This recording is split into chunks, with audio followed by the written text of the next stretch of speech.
Revista Audiolab, as produções do Laboratório de Áudio da Faculdade de Comunicação Social em um só lugar. Olá, eu sou Pedro Ernesto e está começando a nossa Revista Audiolab. Quem está aqui comigo para trazer reportagens variadas, realizadas pelos alunos da comunicação da UERJ, é o Vinícius Santiago. Tudo bem, Vinícius? Tudo ótimo, Pedro.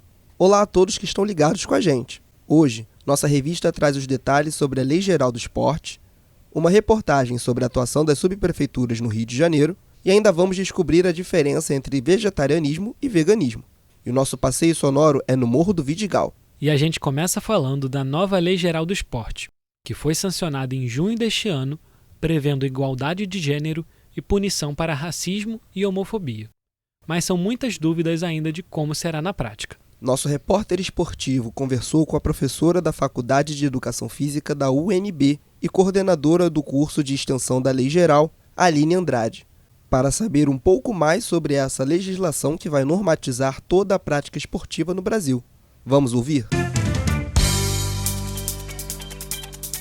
Cânticos homofóbicos, gritos racistas e atitudes machistas. Este é o panorama do esporte nos dias de hoje. É sabido que, independente das competições que os clubes disputam, tais atos estão sempre presentes, mesmo sendo considerados crimes na atualidade. Entretanto, com a chegada do novo governo, juntamente com as leis e a representatividade das minorias sociais, é esperado que esse cenário mude. Nesse sentido, a Lei Geral do Esporte, aprovada pelo Senado em 9 de maio de 2023, é um meio para que o âmbito esportivo fique livre de práticas discriminatórias. A nova LGE, sigla para Lei Geral do Esporte, institui que as premiações dos campeonatos sejam iguais para homens e mulheres. Além disso, é previsto pela mesma regulamentação que condutas racistas e homofóbicas serão passíveis de punição nos estádios. O dispositivo estava sob responsabilidade da relatora Leila Barros, ex-jogadora de vôlei e representante do PDT do Distrito Federal. O texto passou por alterações e, de acordo com os deputados, era de cunho pró-clubes e, com Leila, voltou a ser em favor dos atletas.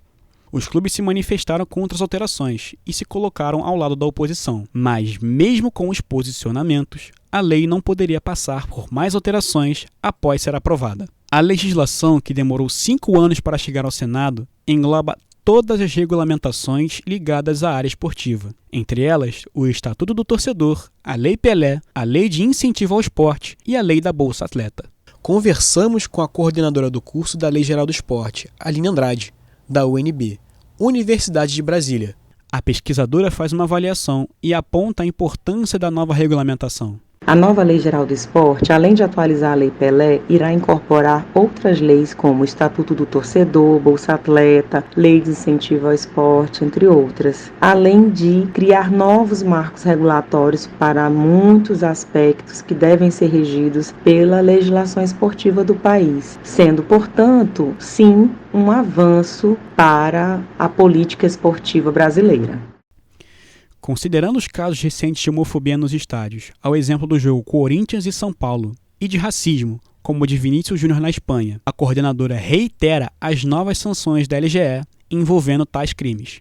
Então, a nova Lei Geral do Esporte está atenta à violência nos estádios, com punições que variam entre multas, impedimentos, sanções a clubes, dirigentes, e a depender da gravidade dos crimes. Então, é algo que era considerado uma lacuna na Lei Pelé, que segue como uma inovação importante e cada vez mais atual, que deve ser considerado e combatido todo o tempo. Ainda sobre os casos de violência e discriminações, a Aline revela que a Lei Geral traz elementos que pretendem regular as torcidas organizadas em eventos esportivos. Uma inovação importante da nova lei é a criação, no âmbito do Ministério do Esporte, da Autoridade Nacional para a Prevenção e Combate à Violência e à Discriminação no Esporte, a ANAEsporte, que tem como objetivo formular e executar políticas públicas contra a violência, racismo e demais condutas de intolerância no esporte.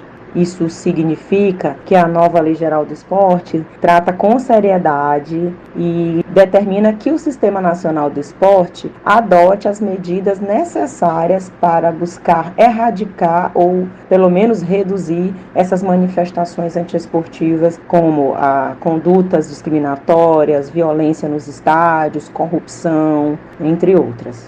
Já sobre o endurecimento das punições para delitos cometidos no âmbito esportivo, a coordenadora do curso de extensão faz uma comparação entre a nova lei geral e a lei que estava em vigor. A nova Lei Geral do Esporte traz sanções mais duras que a lei em vigor.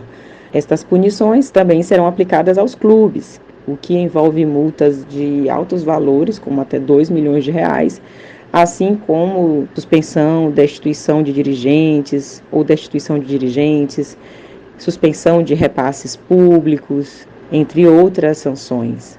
Se isso significa que será suficiente, ainda é cedo para dizer, mas certamente inibirá as condutas de violência ou atos de corrupção no esporte. Aline Andrade conclui ainda sobre a fiscalização e aplicabilidade da nova lei, trazendo um ponto de vista acerca da sociedade. A aplicabilidade e fiscalização da nova Lei Geral do Esporte, a legislação traz elementos para que isso seja viabilizado da melhor forma. Porém, é preciso dar tempo à sociedade para que ela se aproprie do conteúdo dessa lei antes de iniciar uma fiscalização. Então, certamente, após a sua promulgação e posterior regulamentação, haverá um tempo para que seja possível se a sociedade esportiva tomar conhecimento do conteúdo da nova legislação esportiva que estará em vigor.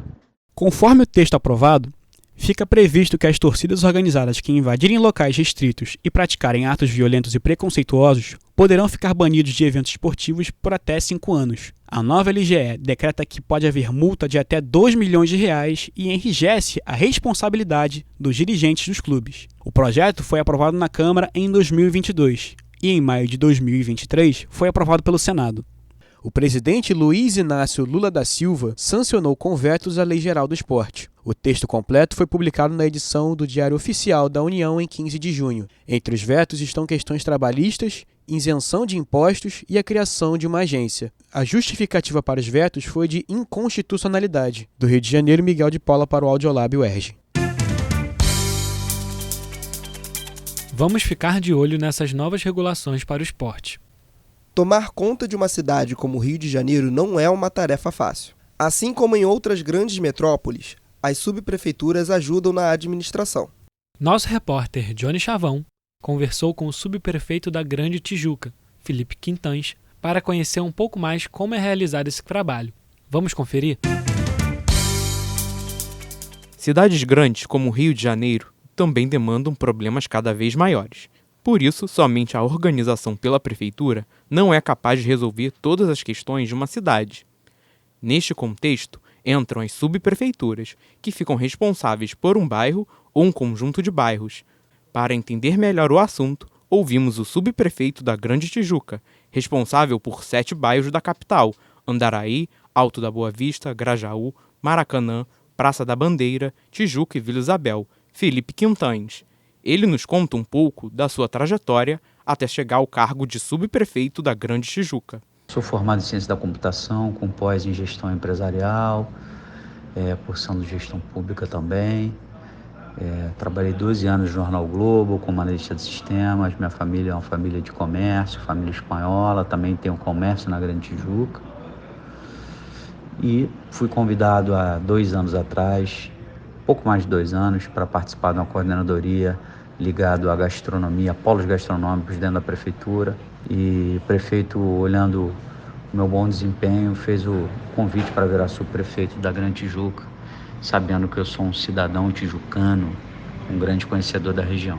A subprefeitura tem como trabalho principal estar nas ruas, ouvindo as principais demandas da população, fazendo um trabalho em conjunto com os órgãos públicos da Prefeitura do Rio. O Felipe nos conta um pouco de como esse trabalho da subprefeitura é realizado. O papel da subprefeitura é fazer a ligação entre a população e os órgãos da Prefeitura do Rio de Janeiro.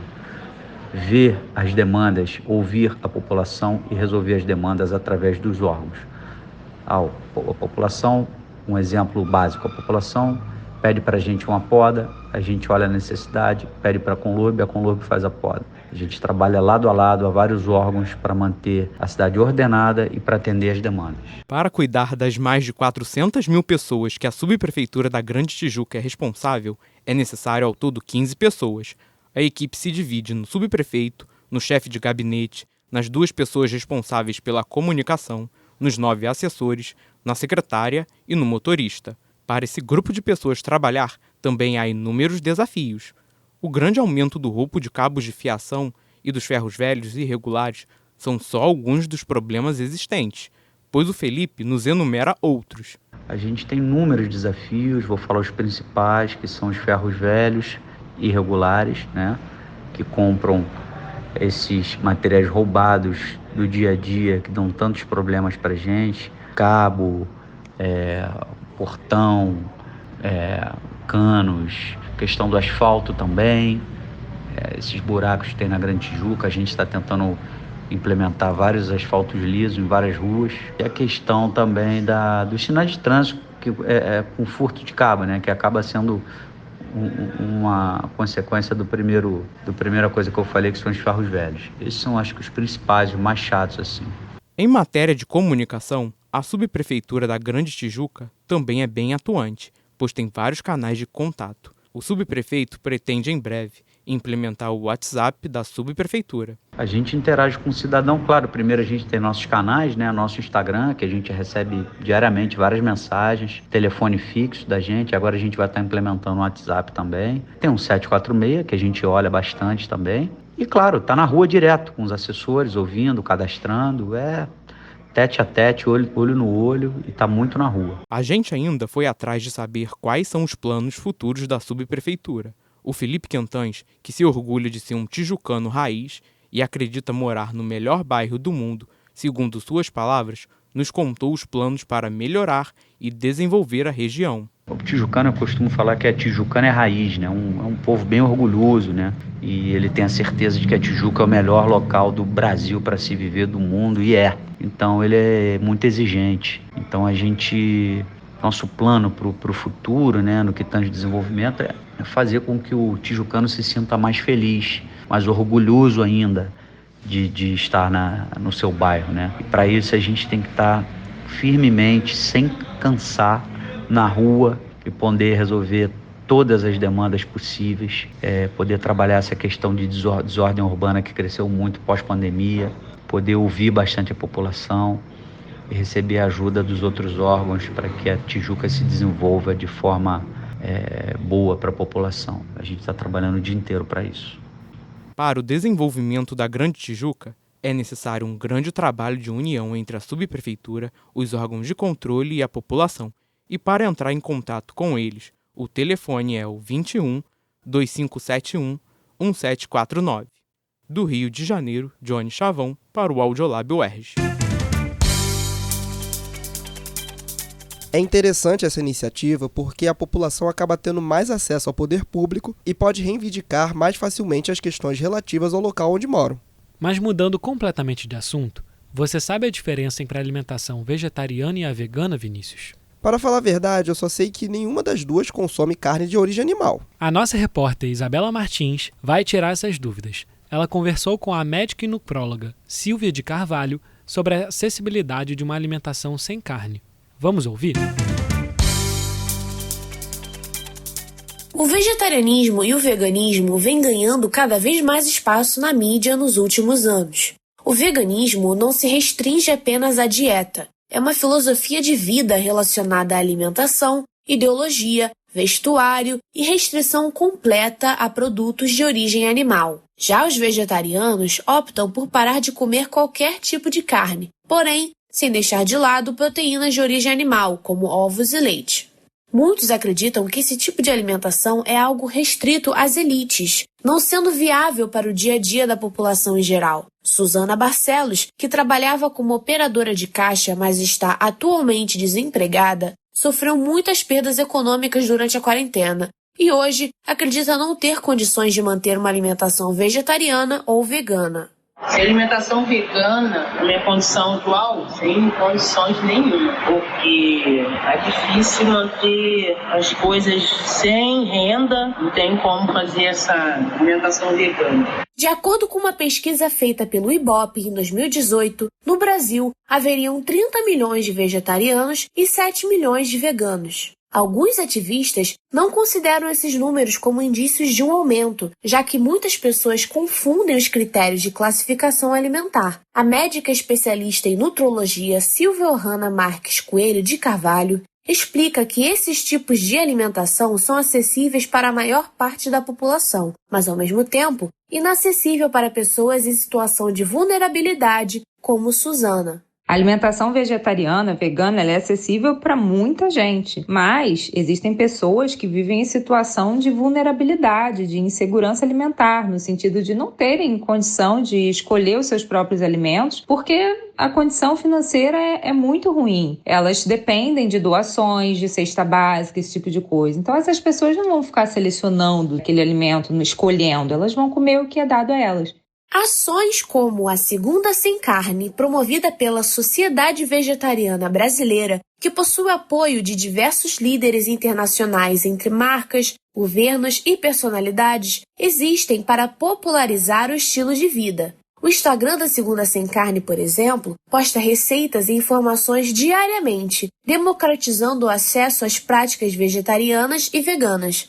A médica Silvia de Carvalho ressalta que o prato vegetariano é um prato simples e barato, que na verdade depende mais da criatividade de quem irá montá-lo. Silvia ainda ensina como fazer um prato saudável e acessível. Para montar um prato vegetariano é muito simples, tá? Imagina um prato redondo, você divide ele ao meio e uma das metades você vai dividir ao meio novamente. Então vai ficar um quarto e metade. Num quarto do prato, você vai colocar alimentos mais ricos em carboidratos, por exemplo, arroz, milho, trigo, derivados de trigo, né? Pode ser o trigo para quibe, um pão, macarrão. No outro, um quarto do prato, você vai colocar alimentos mais ricos em proteína. E aí você tem que lembrar dos feijões, lentilha, ervilha, grão de bico.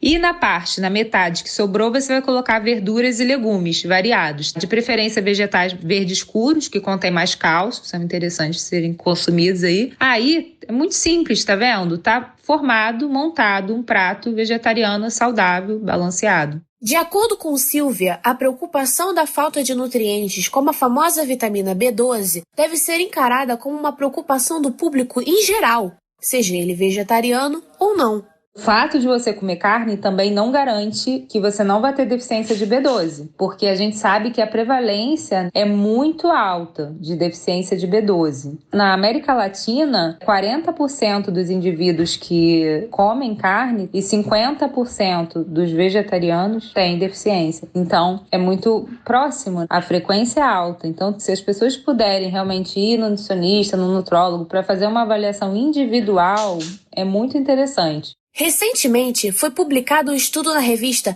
BMJ Nutrition, Prevention and Health, que aponta que as pessoas que possuem uma dieta baseada em plantas ou comam no máximo peixes têm menos chances de desenvolver a forma grave do Covid. A médica Silvia de Carvalho comenta o resultado do estudo. Apesar dele não ser um estudo perfeito em termos de metodologia científica, eu acho que faz todo o sentido que pessoas que consumam mais alimentos de origem vegetal tenham menos propensão a Covid na forma grave. Isso aí também está relacionado à questão do Covid, de como se dá a doença. Por exemplo, por que ele acomete de forma mais grave indivíduos com obesidade? Por causa da inflamação crônica que acontece nesses indivíduos. Então, o coronavírus ele acaba vendo um ambiente propício para se proliferar ali e gerar uma doença mais grave. Como você está se alimentando com mais vegetais, com mais antioxidantes, alimentos anti-inflamatórios, menos carne, menos alimentos pró-inflamatórios, você naturalmente vai melhorar a sua resposta ao vírus.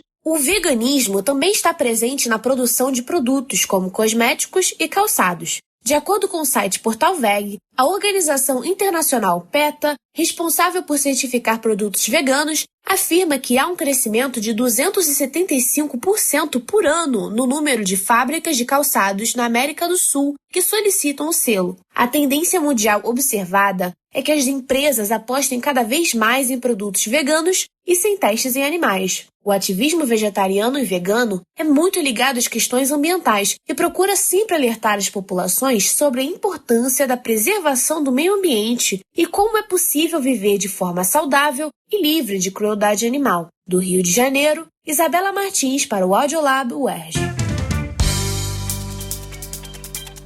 Interessante, porque normalmente a gente acredita que só pessoas com maior poder aquisitivo se tornam veganos ou vegetarianos. Legal também a dica para montar um prato saudável e balanceado. E hoje o nosso passeio sonoro te leva até o Morro do Vidigal, na Zona Sul Carioca. Considerado como a favela dos artistas, o local já foi cenário de novelas e filmes, com destaque para o internacionalmente premiado Cidade de Deus. Sem contar a deslumbrante vista para o mar, que muitos cariocas consideram a mais linda da cidade. Quem nos leva para essa visita é a nossa repórter Amanda Magalhães.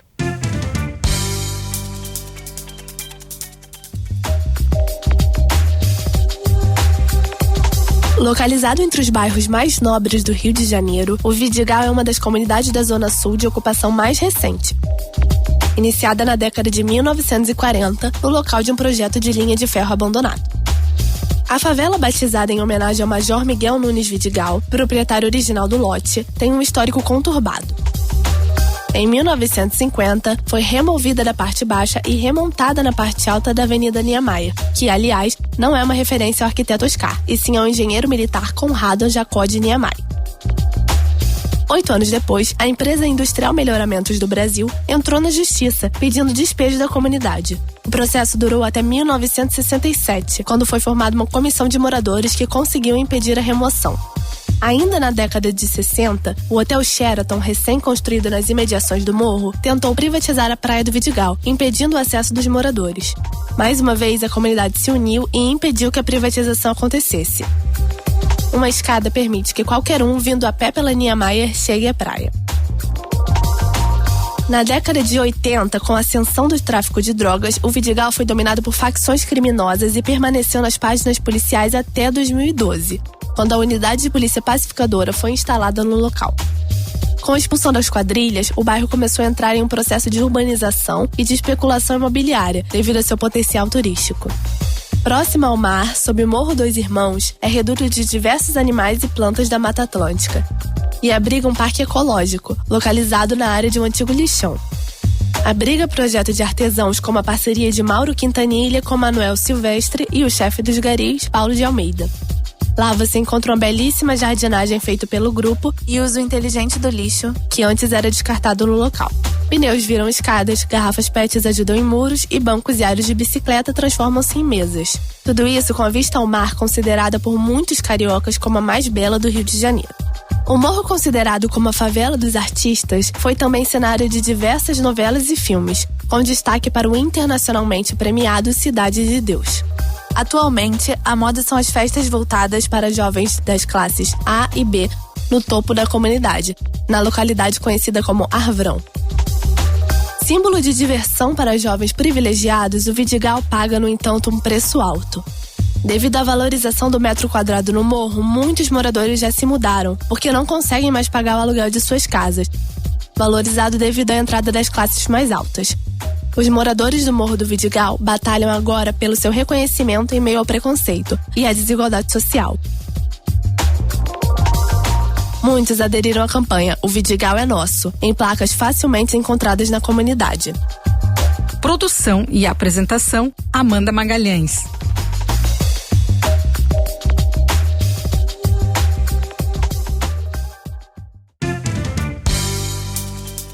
E não é que a gente também já está chegando ao fim da nossa revista? Pois é, o nosso programa está acabando. Mas você pode entrar nas nossas redes e ficar por dentro de tudo que é feito no nosso laboratório de áudio. No Instagram, no Face, no YouTube, é só buscar o UERJ Audiolab. E se quiser mandar sua sugestão, deixar sua crítica ou sugerir uma matéria, manda um e-mail para uerjaudiolab@gmail.com. Tchau, até a próxima semana. A revista Audiolab é uma produção do Laboratório de Áudio da Faculdade de Comunicação Social da UERJ. Coordenação acadêmica, Felipe Mostaro. Coordenação de jornalismo, Gisele Sobral. E edição final, Marta Estumano.